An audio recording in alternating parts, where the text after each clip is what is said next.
Aqui estamos nós, de volta para mais um Bíblia Fala, nesta manhã de quarta-feira. Estamos a meio da semana e estamos com uma conversa bastante interessante sobre a pessoa de Deus, a pessoa do Espírito Santo, e também aquilo que o Espírito Santo fez e faz por cada um de nós. Ontem estivemos a ver no ato da criação qual foi o papel do Espírito, onde é que ele esteve e qual foi, no fundo, a sua ação enquanto Deus. Hoje nós iremos continuar a falar da criação, mas podemos colocar aqui também o plano da salvação, visto que ontem terminámos basicamente com esta ideia.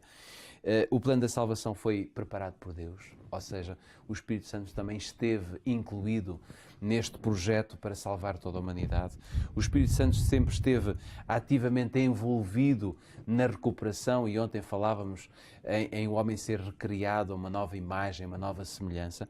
E nós podemos ver que tudo isto acontece porque Deus nos ama verdadeiramente. Antes de entrarmos numa conversa com o Pedro Esteves, eu quero abrir a minha Bíblia. Desta vez ela não está aberta. Normalmente eu tenho a preocupação de colocar o versículo logo em ordem. Desta vez não o fiz, mas convido a abrir a sua Bíblia em Êxodo, no segundo livro da Bíblia, no capítulo 31. Êxodo, capítulo 31, eu quero ler consigo 5 versículos, os primeiros 5 versículos que encontramos neste capítulo. Capítulo 31, versículos 1 a 5, de Êxodo, diz: Depois disse o Senhor a Moisés: Eis que eu tenho chamado por nome de Bezaleel, filho de Uri, filho de Ur, da tribo de Judá, e o enchi do Espírito de Deus, no tocante à sabedoria, ao entendimento, à ciência e a todo o ofício, para inventar obras artísticas e trabalhar em ouro, em prata e em bronze, e em lavramento de pedras para engastar, e em entalhadura de madeira, enfim, para trabalhar em todo o ofício. Vemos, são, no fundo, palavras do Senhor Jesus a Moisés. Pedro, estamos aqui a falar de uma coisa que foi construída há muitos anos atrás, mas que marcou a vida do povo de Israel, e eu posso dizer, marca a nossa vida ainda hoje, mas não seja por tudo aquilo que nós podemos encontrar a nível histórico e qual era o projeto naquele tempo para o santuário. O santuário é um dos, digamos, grandes centros teológicos que nós encontramos e, no fundo, a liturgia do povo de Israel circula muito em torno do santuário, uma vez que foi dado ao povo de Deus pelo próprio Deus. Nós podemos dizer que o Espírito Santo também esteve, de alguma forma, envolvido na construção desta tenda gigante em que o povo vinha adorar a Deus naquele lugar. Segundo as palavras que tu acabaste de ler, o Espírito Santo esteve presente e de uma maneira absolutamente magnífica, quase poética, linda de se perceber nessa descrição de que o Espírito de Deus preencheu a mente dos artistas, artesãos que construíram a obra do O versículo é fantástico. Eu enchi do Espírito de Deus no tocante à sabedoria. Este homem tinha mais sabedoria do que os outros, não porque era mais inteligente, mas porque Deus o encheu do seu Espírito. Isto fica até uma nota aqui, quase um parênteses interessante para pessoas que se identifiquem e até como artistas, ou que trabalham, ou que tenham essa dimensão na sua vida, porque precisamente esta ideia de que este homem em particular que está a ser aqui falado foi cheio do Espírito de Deus e de sabedoria, e depois diz precisamente para ser artista, a expressão é mesmo usada, para inventar obras artísticas. Inventar obras artísticas, que no fundo foram todo aquele cenário em madeiras, tecidos, metais preciosos como ouro e outros metais, tudo isso foi feito e o Espírito Santo de Deus esteve presente no santuário através dessa influência.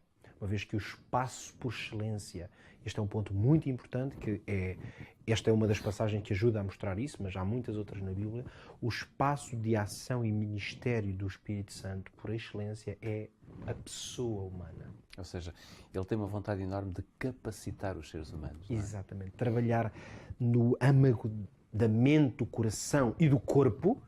Por isso o próprio apóstolo Paulo se refere ao nosso corpo como o templo do Espírito Santo. Ele podia ter dito o templo de Deus, porque é isso que se trata. Por isso é que o contexto é que há algo de sagrado e de solene no tratamento do nosso corpo, que Deus está nele, mas ele vai falar do Espírito Santo, não diz o Pai ou o Filho, precisamente porque o ministério do Espírito Santo ao longo da Bíblia está associado à sua intervenção e ação particular na pessoa humana.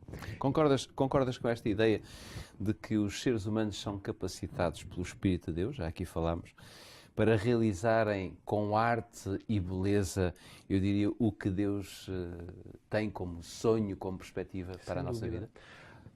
Beleza é talvez uma dimensão, uma virtude que no cristianismo, talvez, particularmente em algumas áreas do cristianismo, ainda não esteja devidamente desenvolvida como poderia estar. Porque a beleza é uma característica inerente à pessoa de Deus. Nós vemos isso, a própria Bíblia fala da beleza de Deus, da contemplação da beleza de Deus, mas Deus criou, e toda a ação criadora de Deus, ela está cheia de beleza.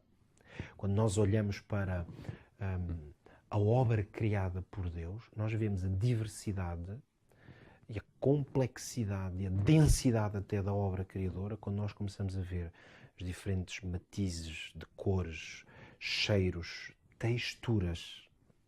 Isto é visível nos materiais que Deus criou, naquilo que nós chamamos de matéria-prima. Já tem essa diversidade, mas depois mesmo na beleza, como as coisas se conjugam, como os seres são complexos e belos na sua raiz. Isso mostra-nos claramente uma visão que, numa linguagem humana, nós dizemos uma visão artística de Deus. Deus é um artista, é um artesão.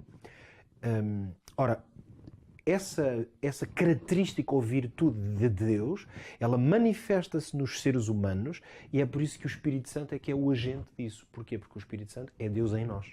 Isso. É uma expressão que pode ser usada para descrever um pouco melhor qual é a ação de Deus através do Espírito Santo. É Deus em nós. Por isso é que o artista está imbuído do Espírito, sobretudo se for um artista para a glória de Deus.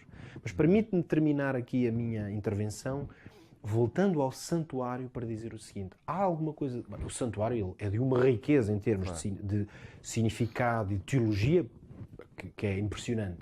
E há algo de belo que eu gostaria de realçar aqui. No santuário, nós vemos o Pai, o Filho e o Espírito a revelarem por excelência aquelas que podemos dizer são as principais, que a Bíblia revela como as grandes obras que distinguem ou identificam precisamente cada uma destas pessoas da divindade. Como é que o vemos então? O Pai aparece, a sua ação particular no santuário está onde?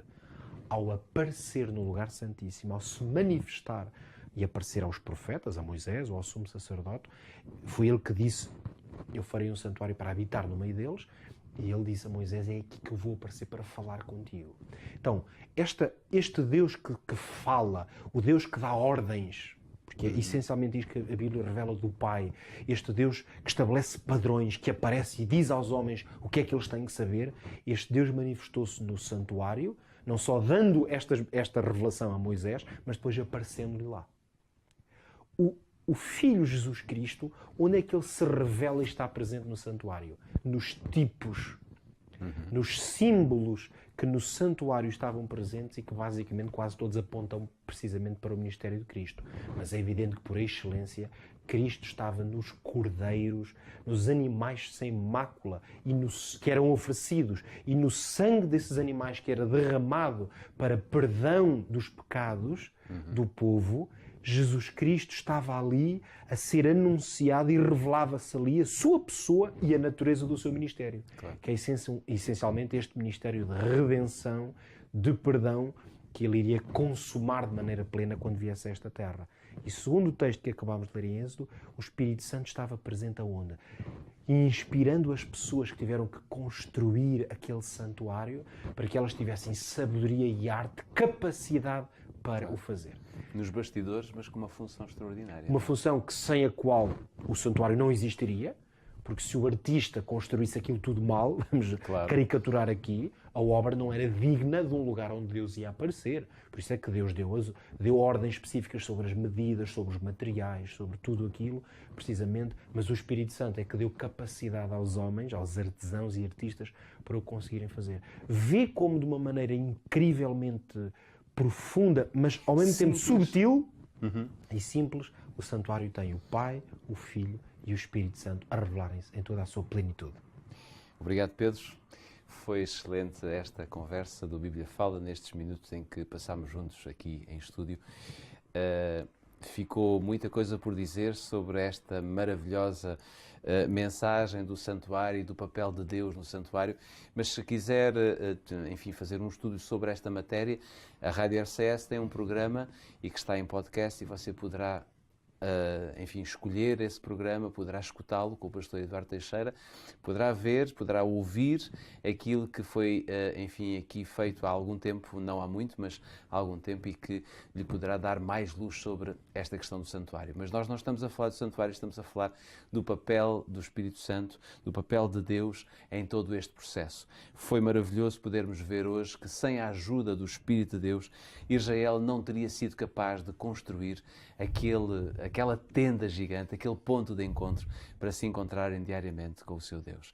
Encontre-se você também com o seu Deus e, quanto a nós, já sabe, encontro marcado neste mesmo lugar, à mesma hora, para que possamos continuar o Bíblia Fala. Até lá.